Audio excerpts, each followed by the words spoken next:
दोस्तों नमस्कार, मेरा नाम है अंकित कंसल, मैं गाज़ियाबाद से हूँ।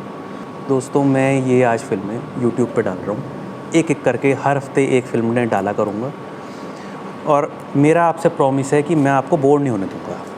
25 से 30 मिनट की स्टोरी होगी, चाहे एक बार में सुनना, चाहे 2 बार में। तो बिना किसी देरी के फ़िल्म स्टार्ट करते हैं। तो दोस्तों कहानी का नाम है पापा और ब्रैकेट में मैंने लिखा हुआ 3 किड्स रिवेंज। उसके 3 बच्चे हैं जो उसका बदला लेते हैं। फ़िल्म का नाम सिंपली पापा। इसका बैकग्राउंड म्यूज़िक जब आप कहानी सुनेंगे तो आप बैकग्राउंड म्यूज़िक क्या सोचेंगे? तो मेरे दिमाग में तो एक ही म्यूज़िक चलता रहता था। घायल फ़िल्म आपने देखी होगी 1991 में सन्नी देओल की, जिसमें राज बब्बर होते हैं, मीनाक्षी शेषाद्री जी होती हैं, राज बब्बर की हत्या हो जाती है, तो वो उसमें म्यूज़िक चलता है। बोल के बताता हूँ कैसा लगता है अभी म्यूज़िक। ठा ठा ठा ठा ठा टा टा टा ना ना ना ना ना ना ना ना, है ना ये म्यूज़िक। जब भी उसको कुछ रिवेंज लेना होता है सन्नी देओल जी को, तो ये वाला म्यूज़िक पीछे आ जाता है। तो आप सोचो इस फिल्म में यही म्यूज़िक पीछे चल रहा है, क्यों अभी तक कोई म्यूज़िक तो इसका बना नहीं। दोस्तों फिल्म है अशोक मेहता नाम के एक कपड़ा व्यापारी की, जो मुंबई में अंधेरी में अपना होलसेल का काम करते हैं। इस करैक्टर के लिए मैंने 2 लोग सोचे हुए हैं, या तो राज बब्बर जी सोच लीजिए, या आप जैकी श्रॉफ सोच लीजिए, या आप चेतन पंडित हैं। चेतन पंडित वो हैं जो राजनीति फिल्म में उनके फादर बने थे ना, किसके, रणबीर कपूर जी के फादर बने थे, जिनको गोली मार दी गई थी। इन 3 में से कोई सोच लीजिए। मुझे वैसे जैकी श्रॉफ इस रोल के लिए ज़्यादा पसंद है। इनकी एक मिसेज़ हैं जूही चावला जी या रेखा जी में से कोई एक आ जाए। जूही चावला से ज़्यादा सूट करेंगी इस रोल के लिए। आप देखना किसी का रोल कम नहीं है। ये अपना कपड़े का व्यापार करते हैं होलसेल का, अंधेरी में मुंबई में। फादर हैं इनके बुज़ुर्ग, 2 छोटे भाई हैं, उनके भी परिवार है, 3 इनके बच्चे हैं। एक 21 साल का लड़का है जिसका नाम है रणवीर सिंह, एक दूसरा लड़का है 18 साल का, उसका नाम है टाइगर श्रॉफ, तीसरी इनकी एक लड़की है 17 साल की जो अभी स्कूल में। दोनों बच्चे कॉलेज में। मैंने जिस समय फ़िल्म लिखी थी 2016 में, ये वाली 2016 की फ़िल्म है, तो मैंने आलिया भट्ट जी को ध्यान में रखा था। आलिया भट्ट जी की तो शादी हो गई, तो आप इसके लिए अनन्या पांडे का दिमाग में रख सकते हैं। दोनों ही रख सकते हो, आलिया भट्ट भी जी या अनन्या पांडे, ठीक है, जो आपको ठीक लगे। ये सब मैंने इतने रोल अभी बता दिए हैं। पहला सीन आता है, दोपहरी का सीन है। अच्छा फिल्म कैसे लिखी जाती है ऐसी बताता हूँ मैं आपको। इसमें लिखा जाता है एक्सटर्नल डैश, यानी बाहर का सीन है, होम डैश आफ्टरनून। तो एक दोपहरी का सीन है, 2 बज रहे हैं, क्रीम कलर का घर है 2 मंजिल का, बाहर काफ़ी बड़ा चौक है उसमें, और दूर से एक साइकिल जो है चली हुई आती है, उस पर वो लड़की होती है जिसका नाम है अनन्या, और वो भागते हुए घर के पहले आंगन में जाते हुए, फिर गैलरी है, फिर चौक है, उसमें जाती हुई भागती हुई जाती है साइकिल पार्क करके। वो मम्मी उसकी खाना बना रही है, क्योंकि आज रिज़ल्ट्स डे है तीनों का, बच्चों का। तो नेचुरल सी बात है, फ़िल्म है तो तीनों होशियार भी हैं, तो वो टॉप करती है। इतने में भगा भगा दूसरा भी बच्चा आता है, वो टाइगर श्रॉफ होता है, वो भी मम्मी मम्मी चिल्लाता हुआ आता है, वो भी फर्स्ट आता है अपने कॉलेज में। उसका फर्स्ट सेमेस्टर ये केवल है, अभी फर्स्ट या सेकंड सेमेस्टर। तो उसकी मम्मी पूछती है कि बड़ा वाला कहाँ रह गया। वो उन दोनों को पता है कि वो बड़ा वाला कहाँ रह गया। वो ना इशारे इशारे में वो कहते हैं हाँ मम्मी, वो हमेशा ना 10 मिनट लेट ही आते हैं बड़े भैया। रणवीर सिंह, यदि आमिर खान 3 इडियट्स में 40 साल के होकर 17 साल के लड़के का रोल कर सकते हैं, तो रणवीर सिंह भी कर सकते हैं 20-21 साल के लड़के का रोल, ठीक है। कट सीन दिखाया जाता है कॉलेज का। कॉलेज में वो आ रहा है, उसकी एक क्लासमेट है प्रिया, उसके लिए मैंने कोई एक्टिंग एक्टर नहीं सोचा, तो वो उसको कॉन्ग्रेचुलेट करती है, वो उसको थैंक यू बोलता है, सॉरी भी बोलता है। सॉरी किस लिए भाई, तुम सेकंड आई हो इसलिए। प्रिया के फादर IAS हैं, वो उसको बहुत पसंद करती है। कॉलेज ख़त्म होता है, वो भी घर आता है, और दोस्तों एक सेलिब्रेशन वाला घर में एक माहौल होता है, वो भी 10 मिनट बाद घर आ जाता है, और बच्चे उसको छेड़ते हैं, उसके भाई बहन, भाभी ने रोक लिया होगा ना, इस तरह से उसको छेड़ते हैं। रात को फादर आते हैं और वो लोग तीनों बच्चों को और मम्मी को, मिसिस को अपनी मुंबई में घुमाने ले जाते हैं। तो यहाँ पर एक गाना आएगा, यहाँ पर एक, इस फिल्म में केवल 3 गाने होंगे। यहाँ पर एक गाना आएगा, उस गाने में वो एन्जॉय करेंगे। पापा जो है जैकी श्रॉफ उन तीनों को कल्पना कर रहे हैं उसमें, जैसे एक लाल बत्ती गाड़ी जा रही है तो कल्पना कर रहे हैं कि मेरा बेटा एक दिन इसमें ऐसे ही जा रहा होगा। उसका सपना है कि वो बड़े वाले लड़के को आईएएस बनाएगा। दूसरा लड़का जो टाइगर श्रॉफ है उसमें थोड़ा गुस्सा तेज है, उसको आईपीएस बनाएगा। और जो लड़की है वो ना वाद विवाद बहुत करती है, आर्ग्यूमेंट बहुत करती है, तो उसको वो जज बनाएगा सुप्रीम कोर्ट का। ये उसके सपने हैं। तो वो उस पूरे सेलिब्रेशन में 5 मिनट में यही सब चीज़ें सोचते रहते हैं। अगला दिन सुबह को फादर फिर ये डिसाइड होता है, हाँ जी हम रात को फिर मिलेंगे और फिर घर पे हम पाव भाजी खाएंगे या डोसा खाएंगे, दोनों में से कोई एक चीज़। और बच्चों का अगले दिन संडे होता है। फादर अपनी दुकान वगैरह खुलवा कर अपने फादर को, यानी जो बुज़ुर्ग आदमी हैं उनको अपनी दुकान का सामान चाबी वगैरह सौंप कर, भाइयों को सौंप कर, और वो कलेक्शन पर निकल जाते हैं। वीकली कलेक्शन करने जाते हैं। होलसेल का काम है तो वीकली कलेक्शन करते हैं। इस कलेक्शन के दौरान वो बस लेते हैं। अभी जब जा रहे हैं मुंबई, तो आपने जो लोग मुंबई को जानते हैं वो उन्हें पता होगा, मुंबई ना पूरी एक रोड है, ऐसे समझ लीजिए, ऊपर इस तरह से चलती है और नीचे जाकर ख़त्म होती है कोलाबा। तो बस से अपना बैठते हैं और उस पूरे बस में फिर एक गाना आता है, बस दूसरा गाना ज़रूरी है क्योंकि फादर का तो लास्ट है ना, फादर तो इसके बाद आएंगे नहीं इस फिल्म में। तो फादर इस पूरे बस में बैठ के एक गाना आता है, बैकग्राउंड में गाना चलता है और उसमें वो याद करते हैं मैं कैसे अपनी वाइफ से पहली बार मिला था, कैसे मेरी शादी हुई थी, कैसे फिर हमारे बच्चे हुए। वो अपनी प्रीवियस सारी लाइफ जो हैप्पी लाइफ थी उसको वो याद करते हैं। गाना ख़त्म होता है, कलेक्शन करते हैं, एक दुकान पर जाते हैं कलेक्शन के लिए। रिटेलर्स जो होते हैं, छोटे दुकानदार, मतलब छोटे नहीं दुकानदार जो होते हैं, ये तो होलसेलर हैं, तो वो कहते हैं भाई साहब एक बात बताओ, आप इतने होशियार हो, आपने दुर्गेश जी के आपने पैसे कैसे फंसा लिए। सामने एक बहुत बड़ा शोरूम होता है, इतना बड़ा शोरूम, बहुत चौड़ा मतलब फुट आप पता नहीं आप समझेंगे नहीं समझेंगे, मतलब समझो 200-250 फुट का एक शोरूम होता है चौड़ा, 2 मंजिल का। वहीं पर उसी में एक शराब का ठेका भी खुला हुआ है। अब दुर्गेश राणा कौन है? दुर्गेश राणा समझ लीजिए अमरीश पुरी है। तो अमरीश पुरी साहब तो है नहीं। मैंने इस फिल्म के लिए 2 लोग शॉर्टलिस्ट किए हैं उसके विलेन के लिए, एक नाना पाटेकर, एक नसीरुद्दीन शाह। मुझे नसीरुद्दीन शाह साहब ज़्यादा पसंद हैं इस रोल के लिए। इनके 4 लड़के हैं। पहला लड़का जो मैंने सोचा है वो सोचा है जावेद जाफ़री, बहुत जमेंगे। दूसरा लड़का जो मैंने सोचा है वो है विजय वर्मा। विजय वर्मा को तो आप जानते ही होंगे, जो मिर्ज़ापुर वाली फिल्म में डबल रोल था जिनका, मिर्ज़ापुर 2 में। ठीक है, 2 ही लड़के सोचे हैं मैंने, बाकी 2 लड़के और भी हैं। तो कहते हैं यार आपने इनके यहाँ 65 लाख रुपए अपने फंसा कैसे लिए भाई साहब, आप तो इतने होशियार हो। बताता है जी मेरे भाई हैं 2 छोटे, उन्होंने काम बढ़ाने के चक्कर में इसको उधार देते चले गए और पैसे फंस गए। अब शाम का सीन है, शाम का सीन है, डस्क बोलते हैं उसको। डस्क, मैं सही बोल रहा हूँ क्या? मैं डॉन और डस्क में हमेशा कंफ्यूज रहता हूँ। डस्क बोलते हैं शायद। शाम की 6:30-7 बजे का सीन होता है।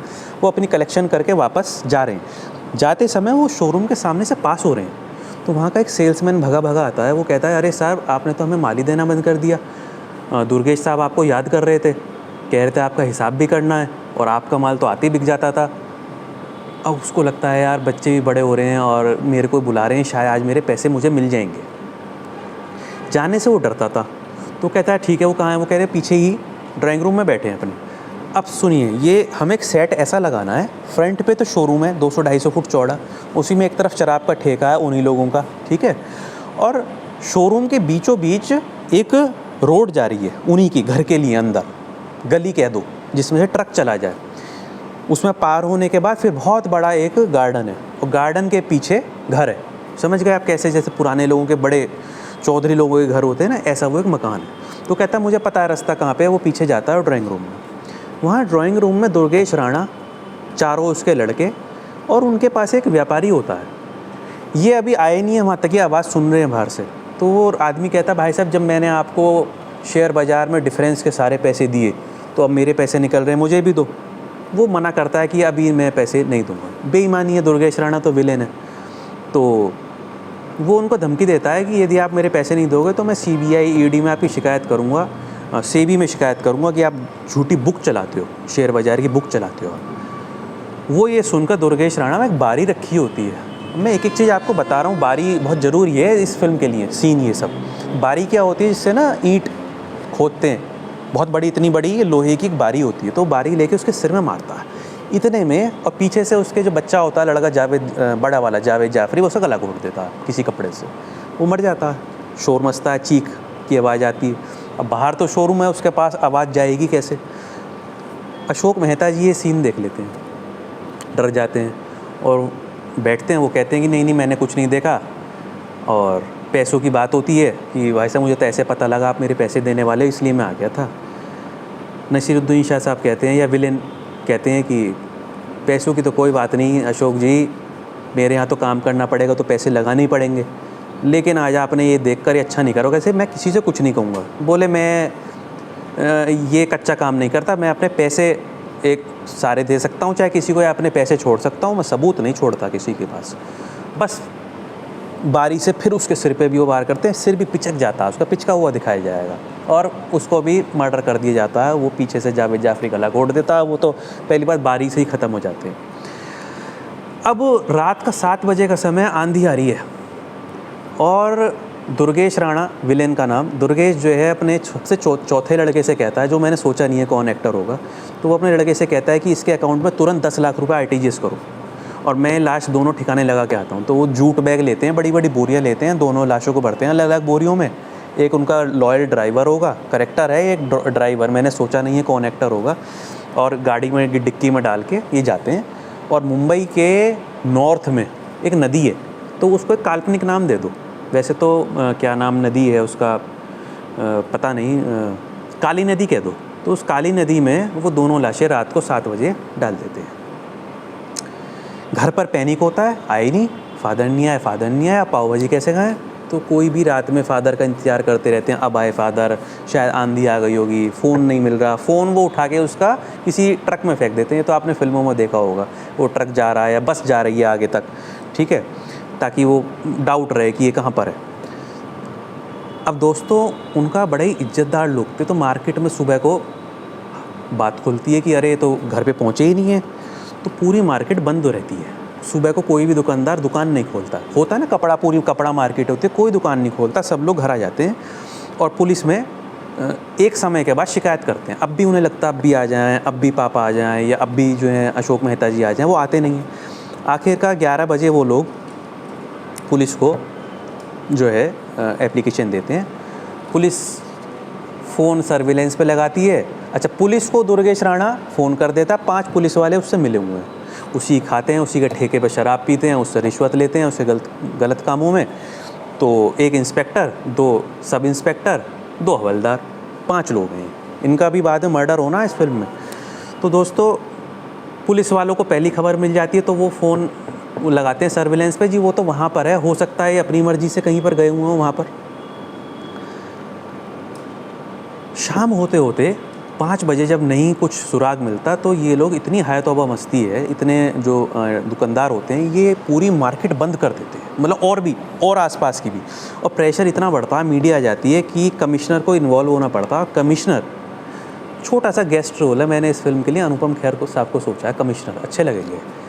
तो वो एक अपने ACP भी अपॉइंट करते हैं। ACP मतलब असिस्टेंट नहीं, ACP मतलब एडिशनल कमिश्नर ऑफ पुलिस। एक पुलिस कमिश्नर होते हैं, फिर दूसरे होते हैं जॉइंट कमिश्नर ऑफ पुलिस, फिर उनसे नीचे होते हैं एडिशनल कमिश्नर ऑफ पुलिस। तो मैंने इसके लिए रोल सोचा है अनिल कपूर, बहुत जमेगा ये रोल। तो आप ना अनिल कपूर जी को ध्यान में रखकर ये ACP साहब बनाओ। 1 मिनट दो। उन्हें शाम को अपॉइंट कर दिया जाता है दोस्तों, ACP को। होम मिनिस्टर घर आते हैं, मिलने आते हैं बच्चों से, जब मीडिया में इतना सा फैल जाता है, दिलासा देते हैं और उससे कहते हैं ACP से, इस कमिश्नर से इस सब की क्या ज़रूरत थी, पुलिस अपना अच्छा काम कर तो रही थी, क्यों होम मिनिस्टर के संबंध दुर्गेश राणा से हैं। दोस्तों अब एक्चुअल सर्च शुरू होती है अगले दिन सुबह को, और उस सर्च में वो जहाँ जहाँ पापा गए होंगे हर रास्ते को ढूंढा जाता है, चप्पे चप्पे पे। और तीनों बच्चे, दोनों लड़के, लड़की नहीं, दोनों लड़के भी साथ में हो जाते हैं। कई दिन बीत जाते हैं, तो उनकी गाड़ी में, जो जिस गाड़ी में दोनों लड़के थे, अच्छा हैं तो पूरे उस्ताद ये दोनों, रणवीर सिंह भी, टाइगर श्रॉफ भी, क्योंकि एक को IAS बनना, एक को IPS। तो इन्हें 2 लोगों पे शक होता है। वो इनकी इन्हीं की गाड़ी में होते हैं, इन्हें लगता है सामाजिक लोग हैं, क्योंकि पूरा समाज साथ चल रहा है, कई गाड़ियों का काफिला जाता था ढूंढने के लिए। तो छठे दिन इन्हें 2 लोगों पर शक होता है। ये कमिश्नर से कहते हैं, कमिश्नर साहब, ये ACP से कहते हैं, कमिश्नर नहीं सॉरी ACP साथ है, तो ACP से कहते हैं, ACP साहब ये 2 लोग हर थोड़ी थोड़ी देर में फ़ोन करने जाते हैं। उन्हें उन पर डाउट होता है, एसीपी को भी डाउट होता है। एसीपी उन दोनों को कब्जे में ले लेता है और धुनाई शुरू हो जाती है। डाउट शुरू होता है तो धुनाई शुरू हो जाती है। धुनाई में पूरी रात धुनाई होती है, नहीं मानते, सुबह को 6 बजे उनको करंट लगाना शुरू कर देते हैं।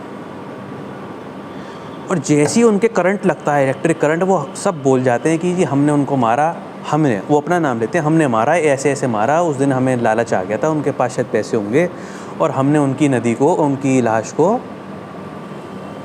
वहाँ उस काली नदी में फेंका है। अब ये पता था ये दोनों लोग जो हैं दुर्गेश राणा के आदमी हैं। तो दुर्गेश राणा क्या रेड होती है और वो काली नदी इतनी लंबी नदी है जो आखिर में जाके समुंदर में मिल रही है। तो वो पूरी नदी छानी जाती है, तैराक आते हैं, नाव चलती है, वो लाश उनको नहीं मिलती, डेड बॉडी उनको नहीं मिलती। और वो एक ही डेड बॉडी के बारे में बताते हैं अशोक मेहता, दूसरे वाला व्यापारी के बारे में नहीं बताते। जब दुर्गेश के घर पे रेड होती है तो वो उन्हें डांट के भगा देता है, होम मिनिस्टर का फ़ोन आ जाता है, बिना सबूत आप कैसे चले गए। दोस्तों एंड में 7वें दिन शाम को 5 बजे पूरी नदी ढूंढते ढूंढते वो बिल्कुल उस पॉइंट पे पहुंचते हैं जहाँ नदी और समुंदर मिल रहे होते हैं। तो वहाँ पर ना बैराज होते हैं, बैराज बोलो या ना शटर बोलो, तो वहाँ पर वो देखते हैं कि 2 बोरी आई हुई हैं। वो पुलिस एकदम आती है और वो बोरी के लिए ना शटर ऊपर करने वाला होता है कि इसको नाले में या समुंदर में जाने दो, जो वहाँ का आदमी होता है। तो वहाँ पर वो लाश निकलती है, बदबू आ रही होती है, लाश पहचान जाते हैं, बच्चे पहचान जाते हैं। दोस्तों एक ना, मैं शब्द क्या बोलूँ, एक विहंगम दृश्य दिखाना है डेथ का। आपने फिल्मों में डेथ का सीन देखा नहीं होगा, मैं चाहता हूँ ये एक डेथ का 5-7 मिनट का एक सीन दिखाया जाए। डेड बॉडी घर आई, रो राट चिल्ला रहे हैं परिवार वाले, बच्चे रोते हुए दिखाए जाएंगे, तभी तो ऑडियंस में गुस्सा पनपेगा कि हाँ भाई रिवेंज लेना दुर्गेश राणा से। तो उसमें सीन दिखाया जाएगा, बड़ा लड़का रो रहा है, पापा आप तो कह रहे थे आप मुझे IAS बनाओगे, है ना, छोटी वाली बेटी अलग रो रही है, बीच वाला जो लड़का है वो उसके अंदर गुस्सा है, वो रो नहीं रहा, बस आंसू निकल रहे हैं, वो रो नहीं रहा। कट। दोस्तों इसके बाद ACP हरकत में आता है और वो प्रॉपर वारंट लेकर दुर्गेश के घर पे रेड करता है। उसे मिलता कुछ नहीं है वहाँ पर। इसके विरोध में जितनी भी शराब के ठेके होते हैं, वो तो शराब के ठेकों का जो एसोसिएशन होती होगी उसका वो हेड होगा, तो सारे शराब के ठेके जो हैं बंद हो जाते हैं। अब लोगों को पता लगना शुरू हो जाता है कि इस सब के पीछे दुर्गेश राणा है, क्योंकि इनके 65 लाख रुपए उसके पास हैं। जितने भी रिश्तेदार होते हैं सब लोग उनसे दूरी बनाना शुरू कर देते हैं, यहाँ तक कि जो उनके चाचा हैं वो भी कहते हैं कि भैया इस केस से ना दूरी बना लो। और पुलिस शाम को एक दिन घर आती है, कमिश्नर आते हैं, ACP आता है और वो बच्चों को समझाते हैं, कहते हैं देखो हम ये केस लड़ भी लेंगे ना, हम भी तुम्हारी तरफ से यदि लड़ेंगे तब भी एक न एक दिन ये लोग छूट जाएंगे और ये फिर तुम्हारे पीछे लग के इस बार तुम्हारे फादर को मारा है, तुम्हें भी ख़त्म कर देंगे, बेटर ये इस केस को यहीं ख़त्म हो जाने दो, ठीक है, और अपना आगे की लाइफ के बारे में विचार करो। इनका एक लॉयर होता है, लॉयर के लिए मैंने सोचा है रजत कपूर जी को तो आप जानते होंगे कौन, दृश्यम फिल्म में अजय देवगन जी ने जिस लड़के को मारा था उसके पापा, तब्बू जी के हस्बैंड जो उसमें बने थे, रजत कपूर, वो लॉयर, वो भी हाथ पीछे खींच लेते हैं कि यार मैं केस डालूंगा अभी तो मेरे पर घर पे फ़ोन आ रहे हैं, प्रेशर हो रहा है, वो भी इससे सबसे दूर हो जाते हैं। लेकिन एक कांस्टेबल होता है बूढ़ा, रिटायरमेंट में 1-2 महीना बाकी है, कौन है एक्टर मैंने सोचा नहीं है, तो वो जाते समय कह जाते हैं कि मुझे बड़ा अफसोस है लेकिन यदि कभी भी आपको मेरी इसमें ज़रूरत पड़े तो मैं हमेशा आपके साथ हूँ। शुरू करें पार्ट 2, थक गया था। अब दोस्तों ये तीनों बच्चे रात में अकेले मिलते हैं, गर्मी तो होते ही हैं, और ये तीनों रात में ये शपथ लेते हैं, प्लेज लेते हैं कि भाई यदि कन्फर्म तो लगभग हो ही गया है कि इसी ने, दुर्गेश ने हमारे फादर को मारा है, एक बार हम भी इसके पास जाएंगे और यदि इसने हमारे फादर को मारा है तो हम इसके पूरे एम्पायर को ख़त्म कर दें। ये एक प्लेज लेते हैं, मम्मी को बिना बताए। विलेन के घर जाते हैं सुबह को, ये तीनों मम्मी को बिना बताए। वहाँ इनका हल्का फुल्का वो कहता है कि वो मेरे से तो इस समय मिलकर गए थे, मैं तो देखो 10 लाख रुपए इनको भेजे भी थे, RTGS करी थी। लेकिन जब ये बार बार एक ही सवाल को कुरेद के पूछ रहे थे ना, तो वो इरिटेट हो जाता है और उसके इरिटेशन और गुस्से में वो कहता है निकल जाओ यहाँ से, दोबारा यहाँ मत आना। तो समझ जाते हैं इसी ने हमारे फादर को मारा है। इसी दौरान विलेन की फैमिली दिखाई जाएगी। जैसे रावण की मिसेस थी ना मंदोदरी अच्छी, तो ऐसे विलेन की मिसेस बहुत बढ़िया है। तीनों उसके 4 लड़कों की मिसेस बहुत बढ़िया है, लेकिन एक उसकी मिस्ट्रेस है जो इन बच्चों का साथ देगी, और एक उसका किसी और लड़की से कभी कोई लड़का है जो उसके शोरूम पे सेल्समैनी का काम करता है। ये 2 जने उसका बच्चों का साथ देंगे, और चौथे लड़के की मिसेस अपने बच्चों के भविष्य के लिए भी इनका साथ देंगे। दोस्तों इसके बाद ये सारे लोग घर से अलग ये शाम को एक जगह मिलते हैं। ये 3 लोग, दोनों चाचाओं के 4 बच्चे, छोटे छोटे हैं, 10, 11, 12 साल के। प्रिया, टाइगर श्रॉफ का एक दोस्त जिसके पापा आर्म्स डीलर हैं, ठीक है, और भी कई सारे जने, और ये हवलदार जो था, वो सब लोग इनके घर पे मिलते हैं। और आर्म्स डीलर वाला कहता मैं इस तरह से आर्म्स दूंगा। प्रिया कहती है मेरे फादर ने किसी की, हमारे गैराज में गाड़ी पड़ी है, हमने जब्त कर ली थी, वो गाड़ी काले रंग की स्कॉर्पियो, वो काले रंग की स्कॉर्पियो ले लो, ठीक है। फंड्स के लिए वो कहती है मैंने अपने मौसा जी का एक बार देखा था, उनके घर में नंबर 2 का बहुत सारा पैसा है, एक कमरे में मेरी नज़र पड़ गई थी, तो वहाँ चोरी करके वहाँ से पैसा ले लेते हैं बहुत सारा, आर्म्स वगैरह सब चाहिए।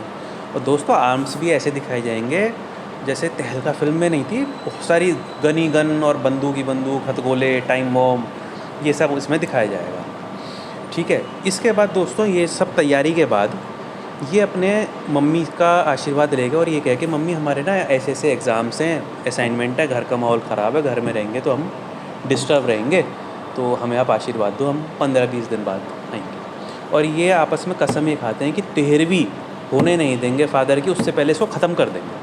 घायल फिल्म में तो सन्नी देओल कहते हैं ना आज ही मारूंगा, आज ही मारूंगा इसको, तो आज ही मरेगा ये मेरे से, तो वो आज ही की चक्कर में कहते हैं 13वीं से पहले पहले मारेंगे, ठीक है। दोस्तों सबसे पहले तो ये पैसे चुराते हैं, हथियारों से प्रैक्टिस करनी शुरू कर देते हैं, और इनको पनाह कौन देता है? अच्छा इसमें ना वो जो एक दूसरे जो व्यापारी मरे थे उनका भी एक लड़का है बड़ा सीधा साधा सा, वो भी इनके साथ आ जाता है।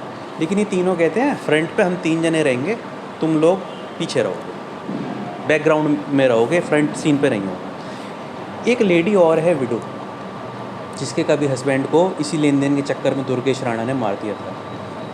उसके गैराज में, घर से दूर एक गैराज है, वहाँ पर ये लोग अपनी गाड़ी पार्क करते हैं, वहीं पे सारे आर्म्स वगैरह मंगाते हैं और वहाँ पे पनाह लेते हैं।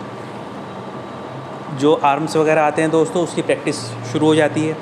अब ये कहते हैं पहला ही वार सबसे बड़ा वार होगा, तो जो एक ठेका होता है इसके, वही शोरूम के नीचे में बताया ठेका होता है, इसके 6 ठेके हैं, 8 ठेकों में वहीं का सारा सबका कैश मिला के वहीं आता है। तो टाइम बम लगा के किसी भी तरह से कोई ना कोई वहाँ जाता है शराब के बहाने, कोई और जना इनका फ्रेंड, और वो वहाँ पे रात को लगा देते हैं। फायरिंग वगैरह दिखाई जाएगी और ये ठेका पूरी तरह उड़ जाता है, लेकिन इन्हें कोई पहचान नहीं पाता, सारा कैश ख़त्म हो जाता है। उसी रात को 2 ठेके और उड़ाते हैं, ऐसे 3 ठेके। दुर्गेश को लगता है कि हो सकता है यार किसी उसके दुश्मन ने काम करा है। बच्चों पे तो दूर दूर तक शक नहीं जाता, बच्चे कहाँ ये काम करने वाले। अब दोस्तों अगले दिन उसकी एक कॉकटेल पार्टी होती है वहीं अपने घर के गार्डन में, बहुत बड़ा गार्डन। तो कॉकटेल कैसे कैंसिल कर दे, ये बड़े बड़े पॉलिटिशियंस, होम मिनिस्टर, सब लोग वहाँ पर आ रहे हैं।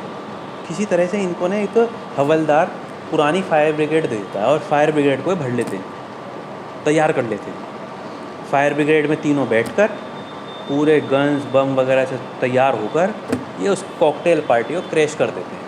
और इनका लक्ष्य बस एक है कि दुर्गेश राणा को उठाकर वहाँ से लाना है। कई बार जाएंगे, इनका लक्ष्य यही होता है कि दुर्गेश राणा को वहाँ से उठाना। तो क्रैश करते हैं, फायरिंग वगैरह होती है, जो फायरिंग करेगा, फिल्म है तो हम तो कुछ भी दिखा सकते हैं, सब ख़त्म होते रहते हैं, ये लोग बचते रहते हैं। कभी गोली फायर ब्रिगेड पे लग जाती है, कभी एंड में जब ये क्या करते हैं, फायर ब्रिगेड की ना वो खोल देते हैं धार, और उस धार से फायर ब्रिगेड की वो कब गीला हो जाता, कभी कोई गिरता, कभी कोई गिरता, सब बुरे लोग वहाँ पे गिर रहे हैं, उछल उछल के गिर रहे हैं उसकी धार से।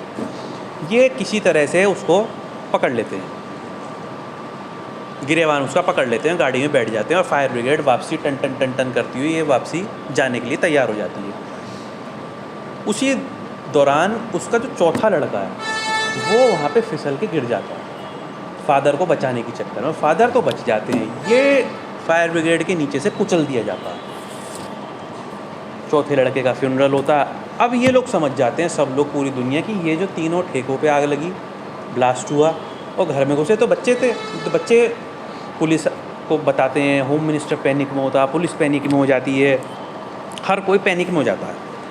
दोस्तों ये तो मतलब इस स्पीड से बढ़ रहे हैं कि अभी तो चिता जला के आए हैं अगले दिन चौथे लड़के की, और ये 5 ठेके टाइम बम से फिर उड़ा देते हैं। कैसे उड़ाते हैं? कोई भी जाता है शराब के बहाने, नीचे काउंटर के नीचे, सबसे नीचे जो काउंटर होता है कैश काउंटर के नीचे, चुपचाप जो टाइम बम लगाते हैं और उसको उड़ा देते हैं।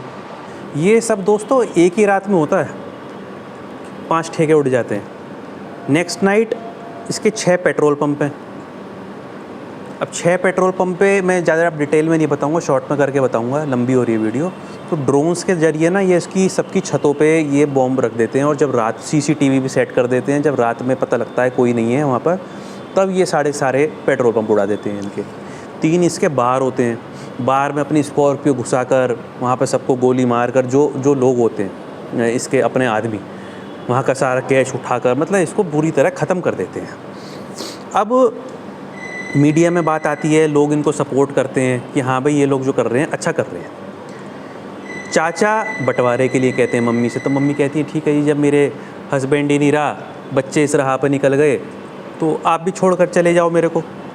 लेकिन मम्मी अभी तक ना नाराज़ नहीं होती है बच्चों से, मम्मी को लगता है हाँ ये जो कर रहे हैं ये अच्छा कर रहे हैं। इसके बाद दोस्तों एक इसका बहुत बड़ा शराब का गोदाम होता है। जितनी शराब वहाँ नहीं थी इसकी 8 ठेकों पर, वहाँ पे वो होती है, और वहाँ पर जिसे कहते हैं ना ज़बरदस्त वाली फाइट कि सारे आदमी वहाँ होते हैं, लगभग 30-40 आदमी वहाँ होते हैं, वो शराब का गोदाम भी उड़ा देते हैं। उसके बाद एक साड़ी का गोदाम होता है, वो साड़ी का गोदाम भी उसी रात को उड़ा देते हैं। फिर एक इसकी जूट बैग की फैक्ट्री होती है, जूट बैग बनाते हैं, उसी की राह में अपने नंबर 2 के सारे ड्रग्स वगैरह के सारे काले काम ये करता है।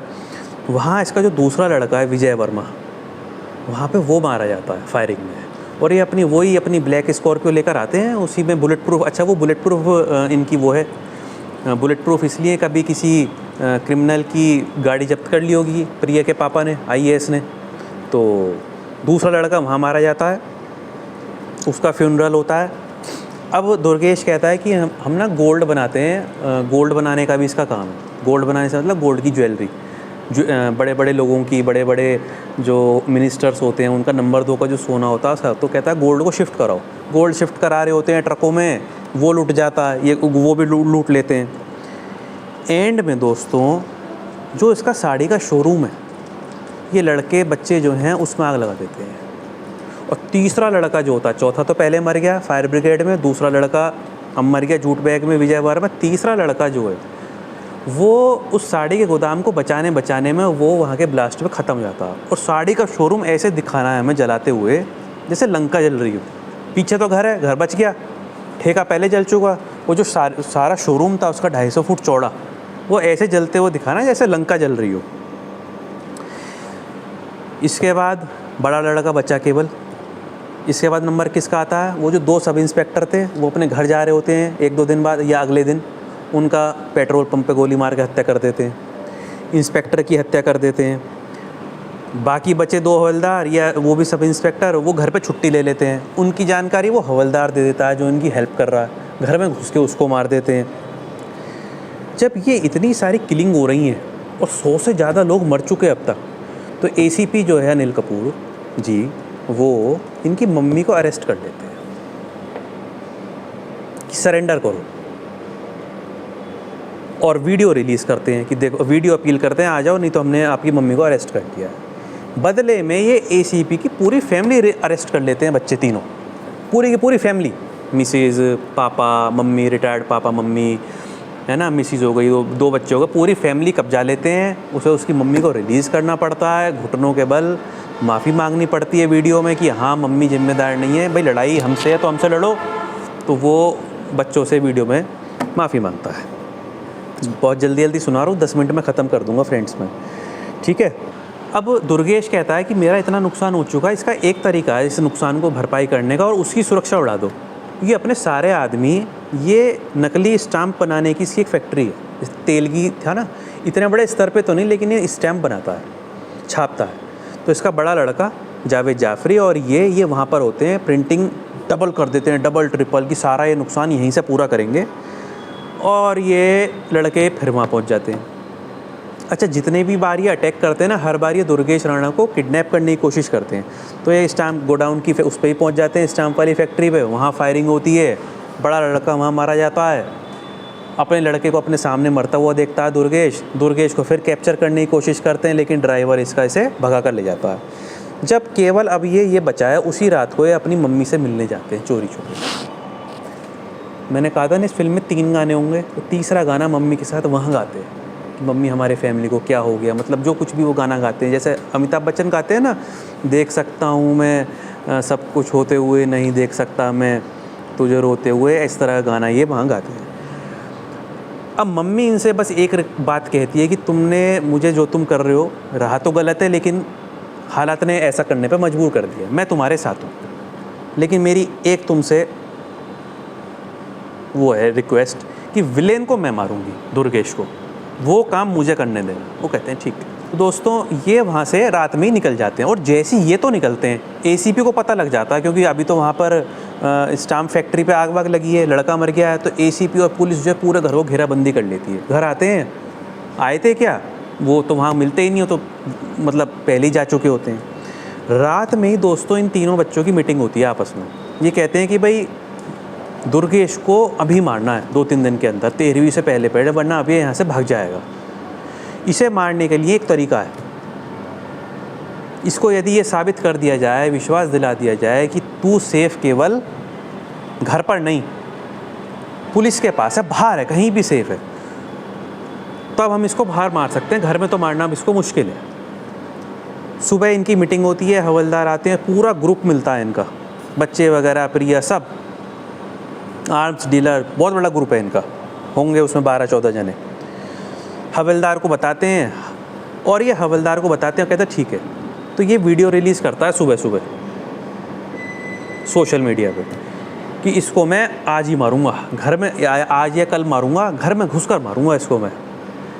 बड़ा लड़का, तीनों जने वो वीडियो रिलीज़ करते थे। और इतने में हवलदार उसके घर पहुंचता है दुर्गेश का, और उसको ये कन्विंस करता है कि तुम घर में सेफ़ नहीं हो, तुम पुलिस के पास जाओ, स्टेशन में सेफ़ हो। वो कहता है तुम ठीक कह रहे हो हवलदार, मैं पुलिस के पास नहीं, मैं कमिश्नर के पास सेफ़ हूँ। तो दोस्तों, ये ना कमिश्नर को फ़ोन लगाता है कि मैं तुम्हारे पास आ रहा हूँ, मैं वहाँ आके सेफ़ रहूँगा। अब हवलदार का तो मुँह छोटा सा हो जाता है, यार कमिश्नर के पास इसको कैसे मारेंगे, तो इम्पॉसिबल है इसको मार पाना, बिल्कुल कमिश्नर के पास कैसे मारा जा सकता है, स्टेशन में तो फिर भी मार देते। फिर वापस आते हैं, फिर मीटिंग होती है, वो तो ये तो तैयारी करता है वहाँ जाने की। बड़ा लड़का ज़्यादा दिमागदार है, रणवीर सिंह, वो कहता है कि इसका भी तरीका है मेरे पास। वो प्रिया के कान में कुछ कहता है, प्रिया जाती है एसीपी के पास, वो कहती है कि देखो जी, मैंने इसका सुबह का वीडियो देखा है कि ये इसको भी मारेंगे, मैं इससे प्यार करती हूँ, पहली बार बता रही हूँ, और मैं इसका साथ देना चाहती हूँ। मैं चाहती हूँ कि आप एक अपील करें कि ये सरेंडर कर दे, पुलिस के सामने ये सरेंडर कर दे। आ रहा है ना कुछ समझ क्या होने वाला है। विलेन तो चला गया कमिश्नर के पास, ऑफिस में जा रहा है अभी। जब जाएगा तो उसकी जो चौथी वाइफ है ना, वो बेटे की चौथी लड़के की, और एक मिस्ट्रेस, और वो सेल्समैन लड़का, वो फ़ोन करके बताएंगे कि वो घर से निकल चुका है। अब वो अपील कर देता है एसीपी, प्रिया साथ में होती है कि आप सरेंडर कर दो, इस नंबर पे हमें संपर्क करो और हमें सरेंडर करने के लिए फ़ोन करो। अब दोस्तों, ये तो बम वगैरह और कुछ टाइम बॉम्ब की प्लेट वो बांधते हैं, टाइम बॉम्ब की बेल्ट बांध लेते हैं, मतलब इसको ऐसे तैयार होते हुए दिखाया जाता है कि जैसे पता नहीं कहाँ जा रहे हैं जंग पे, कहीं सॉक्स में गन, कहीं बड़ी वाली बंदूक, ठीक है, हथगोले, ये सब लेके तीनों बच्चे तैयार हो रहे होते हैं। और जना कहता है, वो दूसरा पापा मर गए थे ना एक, और दूसरे पापा, उसका लड़का कहता है कि मैं क्या करूं, मैं भी चल रहा हूं। कहता है नहीं, तुम साथ नहीं आओगे, हम तो इस रास्ते पे हैं, तुम नहीं, तुम बैकग्राउंड में साथ रहो। अब भी उससे वो यही कहता है। वो जिसके लेडी के घर में होते हैं, वो विडो लेडी, वो उनका तिलक करती है, कि इमोशनल डायलॉग होता है कि मैं तुम्हारी माँ जैसी तो माँ तो नहीं हूँ। तो वो कहते हैं हम जिसके घर में रह लिए, पनाह दी, आपने खिलाया पिलाया, वो माँ जैसी नहीं तो मासी तो है ही, माँ जैसी तो है ही, तो आप हमारी मासी हो गई। वो तिलक लगाती है, पैर छूते हैं, वो कहते हैं कि तुम्हारी माँ होती वो भी तुम्हें विजय का आशीर्वाद देती। अब विलेन तो निकलता कमिश्नर के ऑफिस के लिए, वहाँ से फ़ोन आ जाता है ये तो पहुंचता है कमिश्नर के पास विलेन अपने ड्राइवर के साथ, बस 2 जने बच रहे हैं, ये ड्राइवर और वो विलेन दुर्गेश। ये तो सीधा ऑफिस में होम मिनिस्टर का फ़ोन रहता है, इसको सुरक्षा दो। अब ये अपनी फायर ब्रिगेड तैयार करते हैं फिर से, और फायर ब्रिगेड में तीनों बच्चे तैयार और फ़ोन लगाते हैं कमिश्नर साहब से। एक डायलॉग होता है कि हम सरेंडर कर रहे हैं, बताइए कहाँ आना है, किसी भी थाने आ जाओ। नहीं, थाने में क्यों, आपको वहाँ आना होगा, कोई गोली तो नहीं चलाएगा, ऐसा ऐसा करके दोस्तों। और कोई गोली तो नहीं चलाएगा, कमिश्नर एसीपी को डायरेक्ट करता है, हाँ भाई कोई गोली नहीं चलाएगा, ये बच्चे आ रहे हैं, ये तीनों लड़के आ रहे हैं, दोनों लड़के लड़की, कोई। दोस्तों वहाँ तो जो कमिश्नर के ऑफिस के सामने एक पुलिस स्टेशन है, वहाँ तो छावनी बन जाती है। इतनी पुलिस, इतनी सारी वैन्स आती हैं पुलिस की, जो क्या बोलते हैं रिज़र्व फोर्स होती है, कि ये तीनों आत्मसमर्पण कर रहे हैं। इतनी पुलिस, मतलब आप समझ लो फिल्म में जैसे समझो 500 जनों की फोर्स दिखानी है। अब वो जैसी फायर ब्रिगेड टन टन टन टन करती आ रही होती है, एसीपी को लगता है बस ये आ रहे हैं, लेकिन फायर ब्रिगेड तो मुड़ जाती है उसके ऑफिस की तरफ। अब वो पैनिक में सारे 500 जनों की तो फोर्स और एसीपी अनिल कपूर जी वो भाग रहे हैं उसके पीछे पीछे। और आपने देखा होगा, जिसको नहीं पता होगा मैं बता देता हूँ, कमिश्नर का ऑफिस ना बहुत सारी सीढ़ियों के ऊपर है। जैसे आपने फतेहपुर सीकरी देखा है आगरा के पास, वहाँ पे जो दरवाज़ा है वो बहुत बड़ी ऊंची सीढ़ियों के बाद है। तो वो सीढ़ी पे अपनी फायर ब्रिगेड की गाड़ी चढ़ा देते हैं और बिल्कुल गेट के पास आके रोकते हैं, दरवाज़ा खोलते हैं, हथियार फेंकते हैं, हाथ ऊपर करते हैं। इतने में एसी पे जाता है, कोई फायर नहीं करेगा, वो माइक से बोलते हैं हम सरेंडर कर रहे हैं। और सरेंडर करते करते उन्होंने कहा कि हमारा वायदा था कि हम तो कमिश्नर साहब को सरेंडर करेंगे। वो एकदम से ऑफिस के अंदर तीनों घुस जाते हैं और वहाँ तो वो बैठा हुआ है विलेन, और वो तो देख के उसका तो आप समझ लो गॉल ब्लैडर खाली होने की तैयारी है। वो गीला कर देता है अपना गॉल ब्लैडर ड्राइवर। कमिश्नर साहब उठे थे देखने के लिए शोर शराबा कैसा, कौन सी गाड़ी आके रुकी है। कहते हैं सर हम सरेंडर करने आए हैं, कुछ नहीं है, बातचीत होती है, कोई डरने की ज़रूरत नहीं, हम सरेंडर कर रहे हैं। अच्छा वो ना उसमें कंडीशन लगाते हैं सरेंडर में, मैं बीच में बताना रह गया शॉर्ट में, वो एक कंडीशन ये लगाते हैं कि यदि आप लोग दुर्गेश राणा के खिलाफ वो करोगे, एक्शन लोगे, ये जानते हुए पुलिस को पता थी कि वो ये मर्डरर है हमारे फादर का, तो हम सरेंडर करेंगे। एक शर्त। दूसरी शर्त, हमें पुलिस रियायत देगी जब कोर्ट में हमारे खिलाफ वो चलेगा। तो वो कमिश्नर दोनों चीज़ मान लेते हैं, क्योंकि हमने भाई पुलिस की हेल्प ही तो करी है, हमने तो बदमाशों को ही तो मारा है, आम आदमी को थोड़ी मारा है। अब इनकी दोस्तों बातचीत चल रही होती है कि हम सरेंडर कर रहे हैं। इतने में टाइगर श्रॉफ झटपट से पकड़ के पता नहीं वो कैसे विलेन की तरफ कूदता है और उसके गले में एक बेल्ट बांध देता है टाइम बॉम्ब से लदी हुई, और जितने भी उसके बॉम्ब्स की वो होती है जैकेट के अंदर वो पहना देता है उसको, मतलब पूरी टाइम बॉम्ब से उसको लेस कर देता है। और कहता है कि इतने में पुलिस कुछ समझ पाती क्या हो रहा है, इतने में बड़ा लड़का विलेन उसको पकड़ लेता है, ड्राइवर को, उनको भी कर लेता है, लड़की उन सबको रोक लेती है, एसीपी वगैरह को, जमीन में फायरिंग कर देती है, अपनी सॉक्स में से गन निकाल लेती है। ठीक है, अब वो कहते हैं कि जी कमिश्नर साहब झूठ मत मानना, हमने अपने ऊपर भी देखो बेल्ट पहन रखी, यहीं मर जाएंगे, हम तो कसम खा के आए हैं, कफन बांध के आए हैं, और आपको हम दिखाते हैं बम कैसे उड़ता है। तो रिमोट से बटन दबाते हैं, सामने वाला स्टेशन में कहीं पर धमाका होता है, वो स्टेशन खाली था, कोई मरता नहीं है उसमें। कहते हैं देखो और धमाका दिखाएं, दूसरा धमाका दिखाते हैं, गाड़ी में धमाका होता है। ये सब बॉम्ब प्लांट किसने करे, ये प्रिया ने, और वो जो दूसरा लड़का था ना वो जिसके पापा का मर्डर हो गया, वो, उन दोनों ने इतने में सब जगह प्लांट कर दिए थे जब ये अपील के लिए आए थे कि ये अपील कि वो सरेंडर करने के लिए उसको अपील करो एसीपी से। एसीपी सामने वाले ऑफिस में बैठता है। दोस्तों ये तो उन दोनों को रस्सी से बांधकर कुत्ते की तरह घसीटते हुए और फायर ब्रिगेड की गाड़ी से बांध देते हैं और उल्टे चलते हुए चलते हैं। और जितने में पुलिस कुछ करे इतने में तीसरा धमाका कर देते हैं किसी गाड़ी में, कभी चौथी गाड़ी में धमाका हो जाता है तो पुलिस तो कुछ नहीं कहती और अपनी अपनी बेल्ट उठा के बाहर फेंक देते हैं। बहुत डरने के बाद जब 8-10 धमाके हो जाते हैं तो ये ना वो वहाँ जाता है, एसीपी जाता है उस बेल्ट को देखने के लिए, तो पता लगता है बेल्ट तो झूठी है लेकिन ये जो बम थे ये असली थे। अब पुलिस तो पीछे पीछे, लेकिन वो यहाँ से 10 मिनट हो चुकी है इनको गए हुए यहाँ से 10 मिनट हो चुकी है, और जितना भी इनका कॉलेज का ग्रुप था, कॉलेज के फ्रेंड्स, उन सब ने तैयारी कर रखी कि पूरे रास्ते में इनको हम जाने नहीं देंगे पुलिस वालों को। ठीक है, पुलिस वालों की गाड़ी आ रही है तो वहाँ पे वो बिखेर दी, कीले बिखेर दी, टायर पंचर कर दिए, कभी जो है भगत सिंह की ड्रेस पहन के सब लोग वहाँ से रास्ता काट रहे हैं या जुलूस निकाल रहे हैं, तो इन्हें लेट कर देते हैं किसी भी तरह से। इसी दौरान जब ये दोनों खिचड़ते हुए जा रहे हैं ना, तो उसकी तो डिवाइडर से टकरा के वो तो फट जाता है उसका सिर, तो ड्राइवर का, वहीं इसी में सरिया भी होता है, वो तो वहीं ख़त्म हो जाता है। प्रिया और वो लड़का, दूसरा लड़का, वो मम्मी को गाड़ी में बिठा के कहीं और ले जाते हैं। कहाँ ले जा रहे हैं मैं बता रहा हूँ दोस्तों। जब ये जा रहे होते हैं और सब लोग इनकी हेल्प कर रहे होते हैं रास्ते में, तो वो जिस जगह उनके फादर को वहाँ से फेंका गया था, तो आपने अक्सर देखा होगा कि पुल, नदी है, नदी के ऊपर पुल है, पुल के बराबर में कच्चा रास्ता जा रहा होता है जो उस नदी की तरफ ले जाता है, देखा होगा आपने। तो वो गाड़ी को वहाँ ले जाते हैं जहाँ पर उनकी मम्मी प्रिया के आने, प्रिया ले आई उनको, मम्मी उनका पहले से वेट कर रही है हाथ में बारी लेकर, वही वाली बारी जिससे उनके फादर का मर्डर हुआ था। मज़ा आ रहा है थोड़ा थोड़ा, मैं थोड़ा थक गया हूँ बताते बताते। तो ये उसको वहाँ लाते हैं और तब तक मारते हैं जब तक ऑडियंस ये ना कह दे हाँ भाई प्यास पूरी हो गई, हमारी जो दिल की आग है ना वो पूरी हो गई। इतना मारा उसको जो भी विलेन है, अब वो चाहे नाना पाटेकर साहब हो चाहे नसीरुद्दीन शाह हो। इतने में जैसे ही पुलिस आ रही होती है, मदर वो बारी से उसके सिर में इतनी ज़ोर से कई वार करती है, उसका सिर तो बिल्कुल तरबूज की तरह उड़ जाता और उसको धकेल के वहीं फेंक देते हैं काली नदी में, और वहीं पर कोई मगरमच्छ वगैरह आके उसको मुंह में दबा जाता है और सब लाल लाल हो जाता है।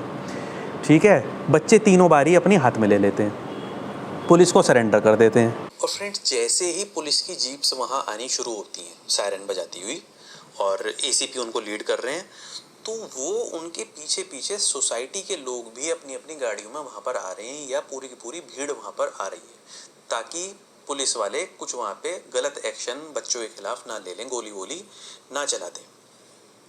क्योंकि सुबह उसने वीडियो रिलीज़ किया था कि मैं उसको आज ही मारूंगा, फिर पुलिस ने अपील करी थी कि आप सरेंडर करो, और ये उनको पता लग चुका है लोगों को, सोसाइटी के लोगों को सोशल मीडिया पे, कि ये उसको इस तरह से खींचते हुए ये ला रहे हैं। तो जितने भी दुकानदार होते हैं या समाज के लोग होते हैं, वो बच्चों का ग्रुप है, वो सारा का सारा भीड़ बन के पुलिस के पीछे पीछे वो वहाँ तक पहुँच जाता है, ताकि वो लोग उनके खिलाफ कोई गलत कार्रवाई या गोली वोली ना चला दें। कट कोर्ट का सीन आता है, बहुत मज़ा आएगा। ख़त्म नहीं हुई है फिल्म अभी, ठीक है। तो दोस्तों 5-7 मिनट का सीन है ये। कोर्ट में इनके खिलाफ कार्रवाई होती है, पुलिस कोर्ट तो जैसी वो चल रही होती है कोर्ट की प्रोसीडिंग, तो वकील कौन है, वकील रजत कपूर हैं, माफ़ी मांगते हैं, वापस आ जाते हैं। तो जैसे इन तीनों बच्चों पे आरोप तय हो रहे होते हैं, तो इतने में ना विलेन की मिसिस खड़ी होती है बाकी चारों बहुओं के साथ, और वो गवाही देती है कि मेरे हस्बैंड ने ये सब किया था और हमने भी इन बच्चों की मदद करी, एक्चुअल में हम भी इनके साथ हैं, हमें भी सजा दो। अब जज तो देखते हुए रह जाते हैं, सेशन कोर्ट के जज, सेशन कोर्ट निचली अदालत, ये क्या हो रहा है। अब वो जैसे कुछ सोचें, इतने में 30 बच्चों का रेला हो रहा था, उसमें प्रिया, वो लड़का और वो 10-10 साल के चाचाओं के लड़के, कॉलेज के फ्रेंड्स, वो रेला आता है, ये हम भी साथ हैं, हमने भी पूरी इनकी मदद करी है, बम ब्लास्ट में हम भी साथ हैं, हमें भी सजा बराबर की दो। वकील जज साहब कुछ सोच पाते हैं, वो कहते हैं ठीक है, मैं एक केस जो सुप्रीम कोर्ट को ट्रांसफ़र करता हूँ। कट सुप्रीम कोर्ट की बेंच दिखाई जाती है चीफ जस्टिस जी की, और 4 जज साथ में, 5 जजों की, साइलेंट, वो भी साइलेंट मीटिंग कर रहे हैं। बस ये बोलते हैं कि हम अपनी रिकमेंडेशंस पर, मैं इनका केस समझता हूँ, लेकिन मैं कानून भी जानता हूँ, मैं इन्हें बरी नहीं कर सकता, इसलिए मैं अपनी रिकमेंडेशंस राष्ट्रपति के पास भेज रहा हूँ। दोस्तों राष्ट्रपति आते हैं, उस कोर्ट में दिखाया जाता है, सुप्रीम कोर्ट में ही, वो ऊपर हैं, 5 जजेस नीचे बैठे हैं। रूल कुछ भी कहता हो कि राष्ट्रपति नहीं आ सकते वहाँ पे, तो राष्ट्रपति उनको, कितना टाइम हो गया, राष्ट्रपति उनको माफ़ी दे देते हैं कुछ कंडीशंस के साथ, कि इनको 3 महीने हाउस अरेस्ट रखा जाएगा, इन पे देखा जाएगा क्रिमिनल तो नहीं है, फिर अगले 3 महीने हर हफ्ते आके साइन करेंगे, फिर अगले 6 महीने ये डेली साइन करेंगे 3 महीने तक स्टेशन में आके, फिर अगले 6 महीने ये हर हफ्ते साइन करेंगे, बरी कर दिया जाता है। बाकी सबको सबूतों के अभाव में बरी, तीनों को 3 महीने का हाउस अरेस्ट, पुलिस बाहर रहेगी और CCTV लगा रहेगा, ठीक है। फिल्म ख़त्म नहीं हुई, सब लोग खुश होते हैं, पुलिस वाले भी खुश होते हैं कि ये बच्चे बच गए। अब ये आखिरी सीन रह गया दोस्तों। अब जब ये सुप्रीम कोर्ट के कॉरिडोर से बाहर आ रहे होते हैं, तो आपने देखा वो कोर्ट के बाहर गलियारा होता है, तो जब ये लोग आ रहे हैं, मम्मी को इस तरह से हाथ में रख के, तीनों बच्चे वो साथ हैं, मम्मी हैं, पीछे दादा हैं, चाचा हैं, चाचा भी माफ़ी मांगते हैं, हमें माफ़ कर दो। जब ये चल रहे होते हैं दोस्तों, और इनके फ्रेंड्स वगैरह सब साथ में खड़े हैं, कोई रास्ते में गली में इनका वेट कर रहा है, उसी गैलरी में जब ये लोग आ रहे होते हैं, तो ऐसे समझो ये लोग आ रहे हैं, तो यहाँ पर एक विडो लेडी है, वाइट साड़ी में नहीं है, लाइट साड़ी में, उसको देख के समझा जा सकता है विडो है। और उसके 2 बच्चे हैं, एक 4 साल की लड़की है और 7 साल का लड़का है। कच्छा पहने हुए, प्रॉपर ड्रेस हुए बच्चे होते हैं ना, छोटे छोटे सॉक्स और शूज़ वगैरह पहन के, प्रॉपर कच्छा पहन के, वो सब लड़की फ़्रॉक पहन के, और वो लड़कों का हाथ पकड़ लेते हैं। लड़का झुक जाता है, दोनों बच्चे झुकते हैं उन दोनों को देखकर। मम्मी रोकती है, बोले नहीं नहीं आप जाओ, कुछ नहीं, मिलना चाह रहे थे, ज़िद कर रहे थे आपसे मिलने के लिए। बोले नहीं नहीं। तो वो कहते हैं कि जी हमारे एक विलेन और है, उसने हमारे भी फादर का मर्डर कर दिया, हमें भी बदला लेना है। हम जब तक बदला लेंगे हमें बड़े होने में बहुत समय लगेगा, तब तक बहुत देर हो जाएगी। आप हमारी मदद कर दोगे तो मर्डर मतलब हम बदला जल्दी ले लेंगे। मम्मी इशारा करती है नहीं नहीं हमें कुछ नहीं करना। तीनों बच्चे आपस में एक दूसरे को देखते हैं। तो वो ये तो नहीं कहते हम मदद करने वाले हैं, वो उनको गोदी में उठा लेते हैं। लड़के को बड़ा लड़का गोदी में उठा लेता है, लड़की गोदी में उठा लेती है, और मम्मी को, उसकी जो मम्मी होती है जूही चावला जी, उन्हें इस तरह से वो कर लेती है। यानी कि फिल्म में ऐसे एक्सेप्टेंस दिखाया जाएगा कि हम तुम्हारी लड़ाई लड़ेंगे। और अब ये इस तरह से जा रहे होते हैं गैलरी में, और पीछे से कैमरा दिखाया जाएगा टू बी कंटिन्यूड। मैंने कहानी लिखी नहीं है दोस्तों अगली, लेकिन अगली फ़िल्म यदि लिखी जाए तो ये मसाला अगली फ़िल्म का तैयार है। दोस्तों आपको मेरी ये कहानी कैसी लगी मुझे कमेंट करके ज़रूर बताइएगा। हो सके तो चैनल को सब्सक्राइब कर लीजिएगा, ठीक है। मुझे केवल आप पे कमेंट पढ़ने और कुछ नहीं चाहिए। और अगले हफ्ते आपको फिर एक कहानी सुनाऊंगा बहुत बढ़िया। फ़िल्म का नाम है गाइड। गाइड कौन सी? देवानंद साहब की गाइड? नहीं, वो गाइड नहीं, उस गाइड से उसका दूर दूर तक कोई लेना देना नहीं है। दूसरी गाइड मैं आपको सुनाऊंगा, ठीक है। और बहुत मज़ा आएगा। इस फिल्म को सुनाते हुए बस मुझसे एक गलती होगी, थोड़ी फिल्म बड़ी हो गई, तो उसको कोशिश करूँगा थोड़ा छोटा करके सुना दूँ। लाइक डिसलाइक जैसा आपका मन करे करिए। चैनल सब्सक्राइब कर लीजिए और कमेंट कर दीजिए। कमेंट पढ़ के मैं खुश हो जाऊँगा आपके। तब तक के लिए नमस्ते, आदाब, सत श्री अकाल।